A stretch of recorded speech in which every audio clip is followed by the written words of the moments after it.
If your groove feels sloppy, things just aren't locking together, and you're constantly feeling like your playing just isn't solid enough, no matter how hard you try, today's lesson is for you. If you miss this fundamental step in building your coordination, you'll struggle to obtain the tight, polished feel that other musicians can jam with. But no worries, because we're going to solve this together today with a ridiculously simple exercise. So simple that you can do today, and it's going to get you on track to really getting your playing much more tight. You can do this.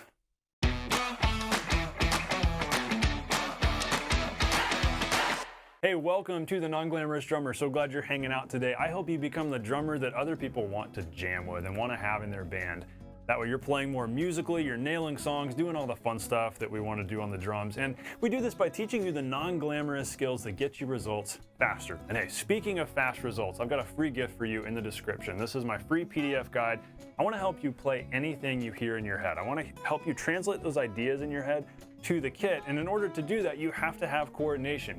With four-way coordination, anything's possible. Everything's fun and easy. Without four-way coordination, everything is difficult and arduous, and it's hard to play what you hear in your head. It's that simple. So you need coordination, and this guide is going to help you do it. It's called 30 Days to Four-Way Rock Coordination. It just spoon feeds you a new groove, a new exercise every day. And by the time you get to like days 10, 12, 15, that's where so many students of mine see tremendous results. So you got to be patient with it, stick with it. This guide is going to help you out a ton though. And you're going to be able to use that alongside what we're talking about today. We're covering this super fundamental, really important, neglected step to tight drumming, and you're going to be able to use what we talk about in this lesson in that guide. So that guide's going to be a great next step for you, a great bonus step. You can go dive into that, and you'll have some really cool practical stuff to go download, print off, take to your practice room, and practice. So go grab that. Let's dive into today's lesson. So what is the big overlooked step that drummers are missing that is causing your drumming to not be tight? Well, that big important step is getting all four of your limbs to play together at exactly the same time. I know that sounds so simple and so fundamental, and if you're like, Steven, what in the world are you talking about? Maybe you haven't tried this. If you haven't, try it right now. If you're sitting at your kit, sit there, and so you got left foot on hi-hat, right foot on kick, put your right hand on something like short sounding, like the rim of the snare, left hand on the snare. Don't do crashes because that's just loud and washy, but pick short, tight sounds. See if you can play all four limbs together at the same time. This is significantly more difficult to do well than we tend to think. And so many drummers kind of skip over this step, and they end up practicing difficult things and working on all this difficult stuff and wondering, why is it still sloppy? That was what I dealt with. All through high school and college, I was working on my chops. I was trying to figure out, all right, how can I play this jazz lick faster? How can I play this Latin groove better? How can I get my drumming faster and more complex? How can I play more difficult things so that I become a better drummer? And I was completely missing the quality. My drumming was growing quantity-wise, but it wasn't growing quality-wise. It was kind of like everything was shallow rather than deep, however you want to think of that. And so maybe you've dealt with that too, where maybe you can play some cool stuff, but maybe it doesn't sound good. Maybe it's not tight. Maybe it's not polished. Well, this was a fundamental step that I personally had to go back to, and this exposed so many flaws in my playing. But here's the deal. This isn't rocket science, and you kind of just have to do it. But there's a catch. When it comes to locking all of your limbs together, there's a catch here, and that catch is that you have to listen. You really have to use your ears, because your ears are kind of like the manager, and your limbs are like the employees. And the goal, hopefully that good manager is giving all the employees a common vision, common goal, so that everybody's working together, synchronized, so that the company's getting a lot of good stuff done. And so your ear's job is to coordinate all of your limbs. Now, yeah, that's your brain's job. Obviously, your brain is doing all of this, and it's more capable than you think it is. But your ear is what's giving you feedback on what's going on. So you've got to be listening to each limb. That way your ear is telling your brain, okay, that limb's a little early, that one's a little late, let's get all this fixed. You've got to be listening. So having said that, let's dive into this. One other thing that I will add, you know, if you have tried doing this, you've tried playing all four limbs at the same time, it's going to be tough because your feet are playing two different pieces of mechanical machinery and your hands are striking different surfaces. And that's the thing about drum set. What's so challenging about this, especially if you're a beginner, is that you've got a bass drum pedal that feels like this, and you've got to time when the beater hits the head. You've got hi-hats that feel completely different from the bass drum pedal, and you've got to get them to hit each other at the same time, and maybe the floor tom feels like this, and the ride feels like this, and the snare feels like this. All these different surfaces that are different distances away. And so if we really sit here and think about that, it's like, wow, this is very complex. But your brain was created to do incredible things, and it's amazing what you can teach it to do and how your brain will learn these distances and these different feels and the different mechanics of the pedals, and eventually you can get everything to operate at the same time automatically on autopilot, so that then everything you play, every groove, every fill, every pattern locks together nicely, so that you have a polished, tight feel that other people want to play with and groove with, and that makes people feel good. It makes people want to dance. That's what we want. We want that tight playing, and this whole thing's going to help you do it. So let's get into the nitty-gritty of this. I want you to set your metronome to 70 beats a minute. So I've got Tempo Advanced pulled up. That is my favorite metronome app. Doesn't matter what you're using. All the metronome apps are great. You can have a free one. That's totally fine. I like the Soundbrenner free metronome app. It's a good one. Tempo Advanced is like $4 maybe. The regular Tempo app is also great. It's a couple dollars. Doesn't matter. Get a metronome going at 70 beats a minute. Really slow. Because by the way, tight drumming and solid coordination, those skills are built at slow tempos, not fast tempos. That's what I had to learn in high school and college. I was trying to get everything faster and faster, but because I wasn't practicing slowly, my playing stayed sloppy. If you want to clean up sloppy playing, you've got to practice slowly. So set your metronome to 70 beats a minute. And what we're going to do now, we're going to pick two places really up here. We're going to have the left hand play the middle of the snare, right hand play the rim of the snare, like that. And we've got right foot on the kick, left foot hi-hats. We want to play everything all together like that on beats 1 and 3. Not every quarter, no, that's a little too frequent. We want some time to think, listen, process, and reset. On beats 1 and 3, we're going to play everything all together, just like this. 1, 2, 3, 4.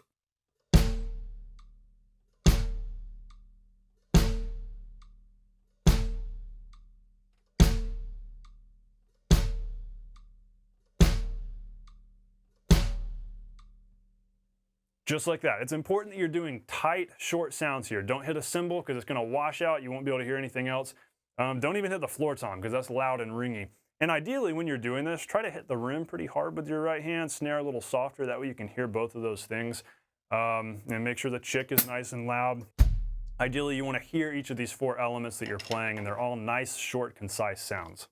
Now, here's the important thing. Remember, I told you to use your ears. I told you to listen. I want you to do some self-evaluation right here. This exercise is all about self-evaluation, because practicing what we just did is going to do you absolutely no good if you're not listening and self-evaluating. So now, think back, okay, were my limbs together? If they weren't, ask yourself, all right, which one was first? What was rushing? What was always a little early? What was always late?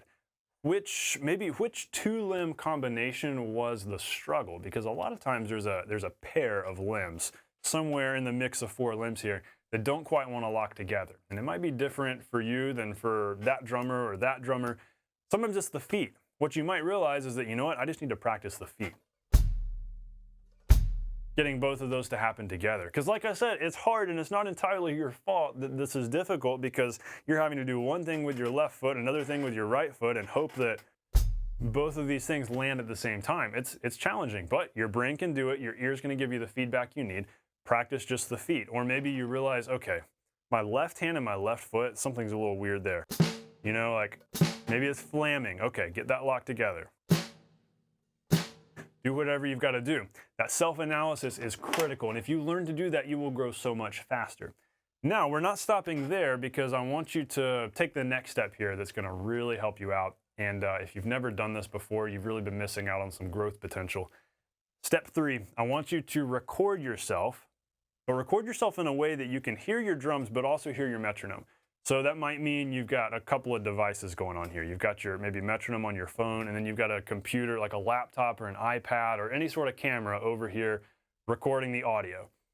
If you're on an electric kit, that's awesome, because you can record yourself pristinely in the brain, probably with the built-in metronome, and hear everything really nicely. Or if you're on an acoustic kit with microphones, okay, that's great. That makes this really easy. But if not, don't worry about it. And if you're literally sitting at home in a chair tapping your feet on the floor with a practice pad, that's okay too.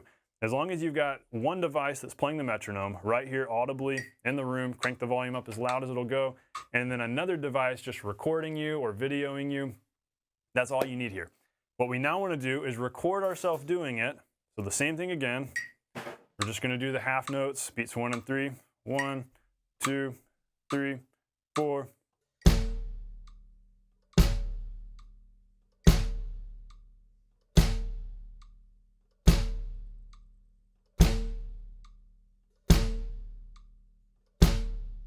Just like that.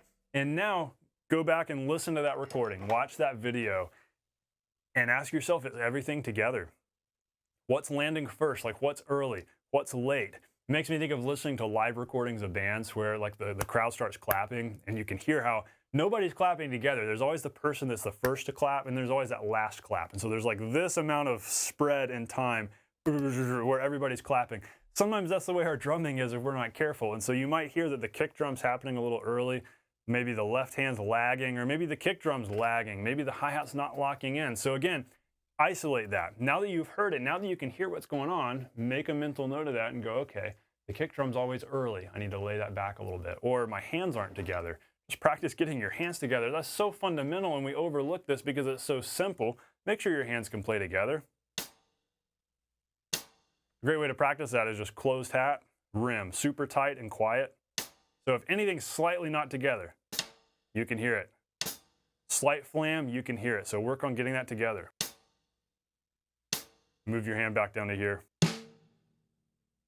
Add in the left foot. And test out different combinations. Maybe the feet aren't locking together. Maybe it gets weird when you add in the right hand. Just figure out what is it that's throwing things off and target that. Because this is forcing you, this is so powerful because it's forcing you to think about and pay attention to each limb without having to worry about some complicated exercise you're playing. We're not even playing a groove. We're not having to worry about all this stuff. We're just listening to what each limb is doing. And this is so critical, so important. And this is going to play into everything else you ever play on the drums. That's why this is so important. And unfortunately, it's so overlooked, but it's going to help your drumming be significantly tighter. Now, one last thing, this is also important. In listening back to that recording, where does your playing sit in relation to the metronome? So if you listen carefully to mine a minute ago, I know that my first hit was a hair late. And my goal a lot of times is to sit a little bit behind the metronome if I can. I'd rather be just a hair behind it, like right at it or a little behind it than on top. And so you might notice that if you rewind, go back to a second ago when I played, I know my first one was a hair late and I probably got a little closer. Figure out where are you in relation to the metronome? Are you consistently ahead or are you consistently behind? Now, it doesn't really matter which as long as you're consistent with it. You might find you're ahead sometimes, behind other times. Make sure that all of your limbs are tight with each other. So they're all tight right there. But on average, are you ahead or are you behind the metronome? Figure out where you're at there and then work on making that correction. And maybe that means playing the metronome in one limb at a time.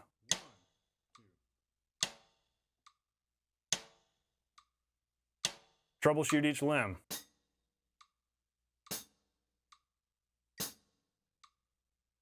And then the feet.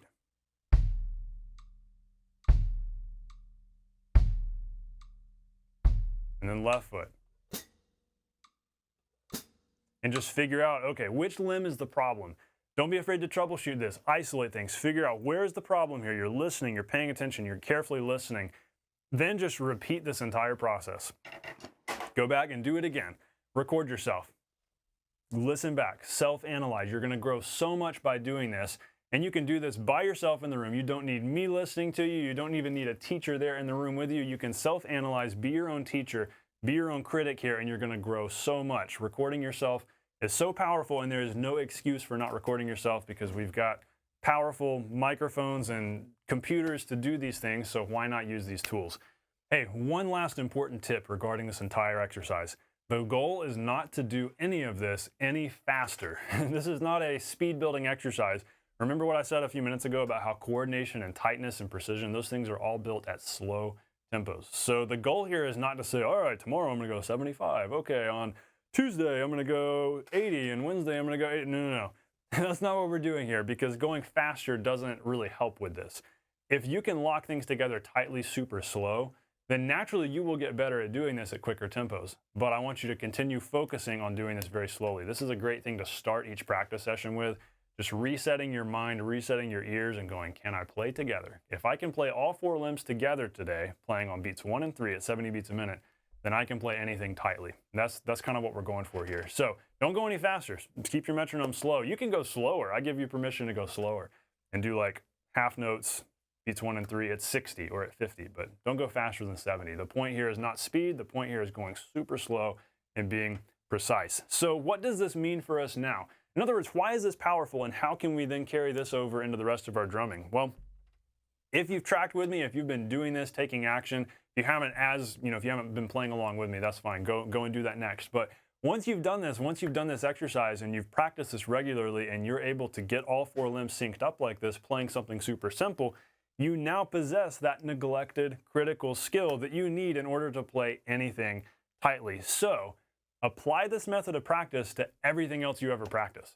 I told you about the guide a few minutes ago, the 30 days to 4-way rock coordination. So when you're practicing the grooves and exercises from that guide, apply this whole concept to that, where you're playing a simple money beat like this. Listen to yourself. Is it tight? You now know how to hear these things. You now know how to listen to each limb. Is my right hand locking with my right foot? What about left hand? Okay, locking together. Okay, cool. Be listening, paying attention, and record yourself. Make a regular habit of doing that, because if you run everything through this process, this filter, this whole system that we just did, then everything you play is going to be tighter, and you're training your ear in the process so that this all gets easier. And so therefore, the more you do this, the less you have to do it. Does that make sense? The more you do this now early on, the tighter your playing gets automatically, so that a year from now, everything's tight and you're not having to worry about this. That's my goal for you. This is going to help you so much in getting your playing tight. You can do this, take action, and then apply this to everything else you play, everything else you practice, like the 30-day to 4-way rock coordination guide, which is my totally free gift to you. Go grab that so you can start playing the ideas you hear in your head and freeing up your limbs, because without coordination, everything's hard and everything's frustrating and stressful and tedious. But with coordination, everything is fun, easy, and you're having a blast on the drums, translating what you hear in your head to the kit. So that's what I want for you, and I want you to do it tightly and sound like a total pro, which you are absolutely capable of doing. So hey, question for you. Those of you who have recorded yourselves, even if it's just on your phone, doesn't matter. We're not talking about recording with mics or recording in a studio. No, just have you recorded yourself with your phone? If so, what have you learned in the process? What has recording taught you? What's been the big takeaway? I'd love to hear it, and anybody who's brand new to the drums would love to hear this too, because we all need to be encouraged and motivated to record ourselves, because we can learn so much in the process. So thank you in advance for sharing and for being an encouragement here to this whole community. All right, I hope this lesson has helped you out. These exercises are powerful, and the key here is take action. I can't do this stuff for you. I can present it. I can make my case to you of why this is so important, why you need to practice it, but you got to go do it.